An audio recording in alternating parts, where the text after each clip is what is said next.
Sveikas. Tai žiūrėk, dabar dėl šitų vietų. Čia yra šitoj pusėje namo ir kitoj pusėje. Čia yra HPL plokštė. Mes dabar su Monika galvojam, žinai, vienas variantas yra tęsti skardą ir užtęsti, žinai, ir va čia norėjom su tavim pasitarti. Šiaip tai Monika sako, kad biški gal ir ne taip gražiai jau atrodytų čia viskas, bet mintis yra tokia, ar būtų sunku tas HPL plokštas, va, kelių kvadratų ir uždėti čia ir privesti tuos dalykus. Ar čia kosmosas kažkoks, ar čia, nėra taip sudėtinga, kaip gali man atrodyti. Dabar, kur buvom skardose, tai mes matėm, kad yra 2 pločių skardos, tai tiesiog pirksim vieno pločio, antro pločio skardas ir jas dėsi, žinai, vieno pločio kito, vieno kito. Tai va.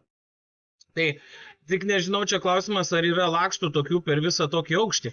Tai čia gal kažkur linija, brūkšnys darysis? Čia tik tais toks klausimas. Tai vat, tai biški, jeigu gali atsakyk dėl šitų HPL plokščių ir to vat sudūrimo, ar skardų yra tokių ilgų, kaip kad šitoj vietoj padengtų. O čia toliau visur bus stiklas, čia kur juoda, tai tamsintas ten tas kažkoks degintas stiklas.